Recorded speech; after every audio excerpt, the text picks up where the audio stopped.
സിനിമയുടെ ഒരു സുവർണ കാലഘട്ടത്തിന്റെ തിരശ്ശീല ഓരോന്നായി വീഴുകയാണ്. കഴിഞ്ഞ ദിവസം സോഷ്യൽ മീഡിയയിൽ ഒരു ചിത്രം വൈറലായിരുന്നു. മലയാളികൾ നെഞ്ചിലേറ്റിയ സത്യൻ അന്തിക്കാടിന്റെ പൊന്മുട്ടയിടുന്ന താറാവ് എന്ന സിനിമയിലെ ഒരു ഫ്രെയിം. ദശരഥം സിനിമയിലെ ക്ലൈമാക്സിൽ മോഹൻലാൽ ചോദിക്കുന്നത് പോലെ എല്ലാവരും പോയല്ലേ എന്ന് നമ്മെ കൊണ്ട് തോന്നിപ്പിക്കുന്ന ഒരു ചിത്രം. ആ ഫ്രെയിമിൽ ബാക്കിയുണ്ടായിരുന്ന ശ്രീനിവാസൻ കൂടി ഇതാ വിടവാങ്ങിയിരിക്കുന്നു. അല്ലെങ്കിലും സത്യൻ അന്തിക്കാട് സിനിമകൾ വിനോദം മാത്രമായിരുന്നില്ല മലയാളിക്ക്, അതൊരു ശീലമായിരുന്നു. നമ്മുടെ അയൽപ്പക്കത്തെ വിശേഷങ്ങൾ പറയുന്ന, നാട്ടിൻപുറത്തെ നിഷ്കളങ്കതയും പരിഭവങ്ങളും ഒപ്പിയെടുക്കുന്ന ആ സിനിമകളുടെ ആത്മാവ് അതിലെ സ്വഭാവ നടന്മാരായിരുന്നു. നായകനും നായികയ്ക്കുമപ്പുറം ആ സിനിമകളെ നമ്മളോട് ചേർത്ത് വെച്ചത് ഒരുപിടി മഹാരഥന്മാരായ കലാകാരന്മാരാണ്. സത്യൻ അന്തിക്കാട് സിനിമകളെ സ്ഥിരം സാന്നിധ്യങ്ങളായിരുന്ന ആ മുഖങ്ങളൊന്ന് ഓർത്തു നോക്കാം. ചായക്കടക്കാരനായി ശങ്കരാടി, തമാശയും കാര്യവും ഒരുപോലെ പറയുന്ന ഒടുവിൽ ഉണ്ണികൃഷ്ണൻ, ആരെയും വെല്ലുന്ന നർമ്മവുമായി ഇന്നസെന്റ്, കുസൃതി നിറഞ്ഞ ചിരിയുമായി ഫിലോമിന, അഭിനയത്തിന്റെ തമ്പുരാൻ നെടുമുടി വേണു, സ്ക്രീനിൽ വരുമ്പോഴേ കാണികളെ രസിപ്പിക്കാൻ കഴിയുന്ന കുതിരവട്ടം പപ്പു, പിന്നെ നമ്മുടെ സ്വന്തം ഗഫൂർക്ക ദോസ്തായ മാമൂക്കോയും.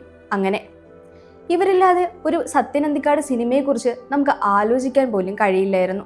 പലപ്പോഴും സിനിമയുടെ കേന്ദ്രബിന്ദുവായ നായകനേക്കാൾ സ്കോർ ചെയ്തിരുന്നത് ഈ സ്വഭാവ നടന്മാരായിരുന്നു.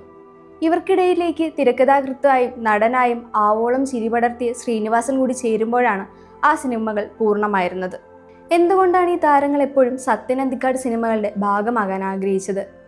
KPC ലളിത ഒരിക്കൽ പറഞ്ഞിട്ടുണ്ട്, സത്യന്റെ സെറ്റിലേക്ക് വരുന്നത് ഒരു സിനിമയിൽ അഭിനയിക്കാനല്ല, മറിച്ച് സ്വന്തം വീട്ടിലേക്ക് ഒരു ചടങ്ങിലേക്ക് പങ്കെടുക്കാൻ വരുന്നത് പോലെയാണെന്ന്.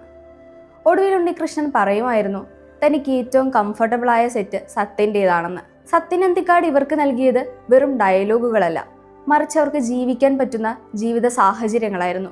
ഇംപ്രൊവൈസ് ചെയ്യാനുള്ള പൂർണ്ണ സ്വാതന്ത്ര്യം അദ്ദേഹം നൽകി. അതുകൊണ്ടാണ് സന്ദേശത്തിലെ രാഷ്ട്രീയക്കാരും നാടുവാഴികളിലെ കഥാപാത്രങ്ങളും ഇന്ന് നമ്മുടെ ഇടയിൽ ജീവിക്കുന്നത്. ശ്രീനിവാസൻ വിടവാങ്ങിയപ്പോൾ സത്യൻ അന്തിക്കാട് വിതുമ്പിക്കൊണ്ട് പറഞ്ഞത് ഇങ്ങനെയാണ്: 2 ആഴ്ച കൂടുമ്പോൾ ഞാൻ അദ്ദേഹത്തെ പോയി കാണുമായിരുന്നു. ആ ബുദ്ധിക്കും നർമ്മത്തിനും ഒരു കാലത്തും മങ്ങലേറ്റിരുന്നില്ലെന്ന്. അവർ തമ്മിലുള്ള ബന്ധം സിനിമയ്ക്കും അപ്പുറമായിരുന്നുവെന്ന് ഇതിലൂടെ കാണാം. അതുപോലെ തന്നെ സിനിമയ്ക്കും അപ്പുറം ബന്ധങ്ങൾ കാത്തു സൂക്ഷിച്ചിരുന്നത് കൊണ്ടാണ് ഈ കലാകാരന്മാരുടെ കെമിസ്ട്രി സത്യൻ അന്തിക്കാട് സിനിമകളിൽ നിറഞ്ഞു നിന്നിരുന്നത്. ശ്രീനിവാസൻ കൂടി മടങ്ങുമ്പോൾ മലയാള സിനിമയുടെ ഒരു സുവർണ അധ്യായത്തിനാണ് അന്ത്യമാകുന്നത്. ആ ഫ്രെയിമുകൾ ഇനി ശൂന്യമാണ്. പക്ഷെ അവർ ബാക്കി വെച്ചു പോയ ജീവിതഗന്ധിയായ നിമിഷങ്ങളും തമാശകളും ഇനിയും ദശകങ്ങളോളം മലയാളി ആസ്വദിച്ചു കൊണ്ടേയിരിക്കും. സിനിമയെ പ്രണയിക്കുന്ന, സിനിമ സ്വപ്നം കണ്ട് നടക്കുന്നവർക്ക് ഇവരൊക്കെ പാഠപുസ്തകമായും.